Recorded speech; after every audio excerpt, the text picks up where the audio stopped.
Merci beaucoup d'être avec nous pour la suite de Culture Média. Nous ont rejoint dans ce studio Nicolas Caro pour parler bouquins. Ça va Nicolas? Thomas.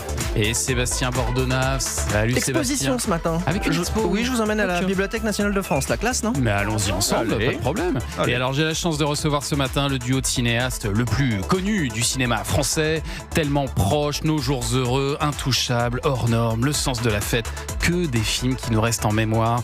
Bonjour Éric Toledano et Olivier Nakache. Bonjour. Bienvenue à tous les deux, merci d'être là pour parler de votre 9e film déjà, réalisé à 4 mains, qui sort mercredi au cinéma. Ça s'appelle Juste une illusion. Alors moi, en y allant, je ne savais rien du film et je pensais que c'était en référence à cette chanson de Jean-Louis Aubert de 86.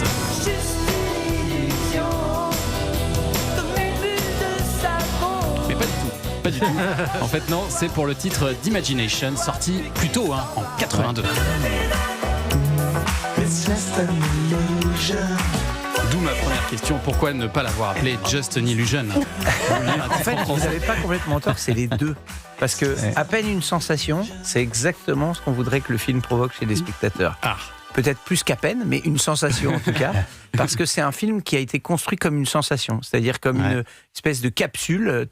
J'ai été voir le film avec... qui va dans l'espace là. Ça s'appelle Projet Dernière Chance. Projet Dernière Chance, en tout cas. Ouais, ça m'a marqué, ça dure 3 heures. C'est un film qu'on n'a jamais vu. C'est un vaisseau spatial qui part dans l'espace. Voilà, pour on n'a sauver jamais le monde. vu dans le cinéma américain. Mais c'est rien, ça y est, tout revient, le café fait son effet. Et en fait, c'est un voyage dans l'espace. Ouais. Nous, c'était un voyage dans le temps. Ouais, c'est vraiment. ça. Oui, On les avait gens envie que les gens fassent un voyage dans le temps. Jean-Louis Aubert n'est pas totalement absent C'est vrai. de ce film. On va quand en même. parler tout à l'heure parce qu'il y a de très très bonnes musiques dans ce film. Je vous ai préparé un petit blind test uniquement sur des chansons qui sont dans ce film. c'est parfait. yes. Juste une illusion. Mais alors c'est aussi parce que vous traitez les illusions, on peut le dire comme ça, les illusions d'un gamin de 13 ans. C'est un peu votre adolescence à tous les deux que vous nous racontez là. Ah, vous pouvez enlever le un peu. Ouais, On est c'est votre adolescence. complètement parti dans notre adolescence. On s'est fait ce que le cinéma peut nous offrir de mieux, c'est-à-dire le matin, on arrive à 9h au bureau et on part complètement en 85 et on se remémore une fois de plus par les sensations au départ et après avec une histoire évidemment. Vous aviez des images ou pas? Vous aviez des films de votre adolescence? Vous aviez Ouais, des supports? en fait, on avait quelques films, enfin pas beaucoup, contrairement aux ados de maintenant qui ont chaque seconde c'est de leur ça, vie ouais. depuis l'hôpital le premier jour, juste après la césarienne, ils ont des images. Nous, on n'a rien. Non, on a quelques images, mais par chance, le père d'Éric avait une caméra, une caméra 8 mm, et il a filmé pas mal de choses. C'est vraiment des trésors. Et donc on a aussi beaucoup de photos. Et ces photos ont beaucoup servi à l'équipe décoration parce qu'on les a abreuvées de nos souvenirs pour essayer de reconstituer cet appartement qui est une fusion un peu de nos deux appartements. Parce que alors c'est génial évidemment de se replonger dans cette année 85 avec les décors, les looks, les musiques, la télé de cette époque où on constate qu'il y avait déjà Michel Drucker. Il aurait été aperçu dans une émission au 15e siècle. Ouais, il a interviewé Clovis. Ah oui, On se rappelle de cette interview. Et alors pas encore de portable aussi, ça change pas mal, seulement les tout premiers ordis. Et j'ai l'impression que c'est une époque où finalement le progrès faisait plus rêver qu'aujourd'hui. Ah bah c'est exactement ça, c'est-à-dire que le progrès et la modernisation étaient quelque chose d'attirant. Ouais, il y avait ça une faisait euphorie, pas peur. Oui. une vraie euphorie. Il y avait quelque chose qui...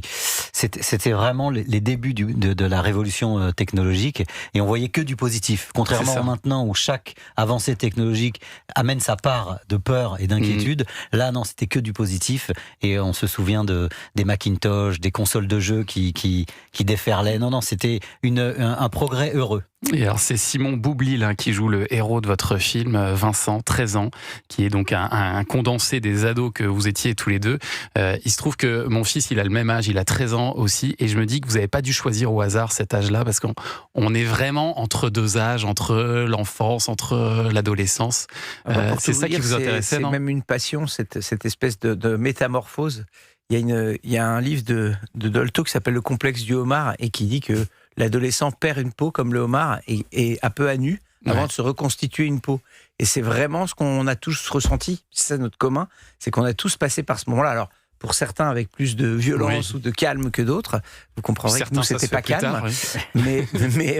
Mais c'est vrai que c'est fascinant. On avait déjà été fasciné par ça dans la série En thérapie, où on avait construit un personnage comme ça, qui était dans ce sas, j'appelle ça un sas, qui est vraiment le déjà plus un enfant et pas encore un adulte.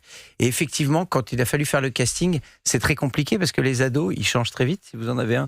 Donc c'est des fois, on faisait des essais avec un et il revenait la semaine d'après, il avait une barbe ou en tout cas des débuts de pilosité. Il avait la voix déraillée. Un petit 43 en chaussures. Thomas, votre fils, ce soir, peut-être aura une moustache. Mais ça y est, il commence, figurez-vous, à se raser la moustache. C'est terrible. C'est une étape, en tout cas.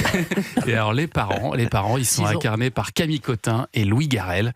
Et alors là, il y a un truc qui m'a questionné pendant ce film. Je voulais vous en parler ce matin. Louis Garrel, alors, il est vraiment dans le style des années 80, avec ses lunettes aviateurs, son trench, limite 70s même, un peu comme ça. Mais alors, en revanche, Camille Cotin, elle m'a pas semblé si différente de la Camille Cotin qu'on connaît aujourd'hui. Et je me suis demandé si c'était une façon de marquer sa modernité. Alors non, pour le coup, il y a eu vraiment des modèles de coiffure des années 80. Il y a même à un moment, elle craque sur un ensemble en cuir marron qui est très, très années 80. Ma mère avait le même. Voilà. C'est celui-là qu'on a pris. Ouais, c'est celui de celui qui... Ah oui, c'est celui-là, d'accord. Mais vous n'y avez pas fait de grosses choucroutes, par exemple, je vais vous années dire, 80. le problème qu'on a avec les années 80, en général, c'est que c'est facile d'aller dans le trop. Dans le trop, c'est ça. Et quand vous avez 4 départements à gérer, que sont la coiffure, le maquillage, la déco, tout le monde a envie d'exister. Et je pense que notre travail avec Olivier, ça a été d'être justement les régulateurs, parce que c'est facile de les singer, les années 80. Mettez du fluo et effectivement des coupes dégénérées. Non, on est resté au présent de ce que nous, on avait l'impression que c'était de façon picturale, et fallait justement éviter l'écueil de la coupe un peu exagérée. Mais vous avez raison, Camille Cotin, elle est très moderne. Elle incarne une vraie modernité, et pour nous, ça servait beaucoup notre personnage, justement. La femme ambitieuse aussi. C'est ça, les femmes ambitieuses, on se rappelle, au début des années 80, dans la publicité, les femmes étaient dans les cuisines et elles vantaient des lave-vaisselle et des sèche-cheveux. Du gel douche aussi, parfois. Voilà, du gel douche. Et là, ça commençait à changer avec l'effet magique d'Impulse, par exemple. Et elles ont commencé à aller au travail, à rentrer et à pénétrer dans un univers entièrement masculin. Et donc, on trouve que Camille, elle avait cette énergie-là. C'est ça, et c'est un peu la femme qui en a marre de servir des hommes à son boulot, à la maison, qui veut évoluer, qui veut grimper les échelons, et compenser aussi son mari, qui cache à ses enfants le fait qu'il a été viré de son boulot. Et là-dessus, vraiment, il est à la fois drôle et touchant, Louis Garrel. J'ai trouvé vraiment excellent. Et il incarne aussi la crise du chômage qui frappe de plein fouet la France à ce moment-là. C'est ça aussi que vous vouliez évoquer dans ce film. Oui, on voulait surtout éviter le côté c'était mieux avant, parce que c'est facile de penser toujours que c'était mieux avant, alors que la France qu'on décrit, elle est en plein milieu du virus du sida. Il y a du racisme, puisqu'il y a l'émergence d'SOS Racisme, qui est un mouvement qui essaye de lutter. Il y a la crise du chômage de masse, parce que c'est nouveau, quoi. Il y a 2 millions de chômeurs, on appelle ça la rigueur, l'austérité. Donc tout ça, nous on voulait le raconter à travers la famille, justement, comment une famille vit l'actualité des années 80. Et, si possible, en comédie, parce que c'est notre façon de nous exprimer. Et lui, il s'accroche à ce qu'il était, à son petit attaché case, à son statut de cadre. C'est vrai, mon père était cadre, donc c'est vrai que pendant longtemps, quand j'étais à l'école, je disais, mon père est cadre, mais ça veut dire quoi? Je dis, je ne sais pas. Les parents disaient qu'ils étaient cadres. Voilà, ils étaient cadres, ça faisait partie de... Après, c'est un statut, aussi... quoi. Oui, et puis il y a aussi le fait que, dans tout ça, il y a un contexte culturel, ils viennent d'Afrique du Nord, et donc ils viennent aussi avec une autre représentation. Donc il y a aussi des femmes qui voient qu'on peut avoir une autre... vision quand on arrive en France. Donc tout ça est aussi contexté avec cette histoire-là. Avec un film d'ailleurs que vous dédiez à vos pères, tous les deux, Raphaël Toledano et Marco Nakache, qui sont tous les deux partis alors que vous tourniez ce film, Juste une illusion. Donc leurs morts ont un peu entouré finalement ce film. C'est une façon. Ce film, c'est aussi une façon de les rendre un peu éternels. C'est marrant parce que pendant 3 ans, on a écrit ce film, peut-être qu'en se disant justement qu'ils ne sont pas éternels, pour leur rendre hommage. Et en tout cas, nous, on a senti une vraie nécessité. Il y a eu une urgence à se lancer dans cette histoire et à tourner ce film. Et c'est d'ailleurs pour ça aussi qu'on devait le sortir en octobre. Mais pour nous, c'était impossible d'attendre. On avait envie de le sortir là, tout de suite, maintenant, pour le partager avec les gens. Vous allez vous régaler si vous allez voir Juste une illusion, savoir mercredi au cinéma. Et alors, dans ce film, ce qui est génial, c'est la bande-son. La bande-son est absolument fantastique. Ça a dû vous coûter cher, d'ailleurs.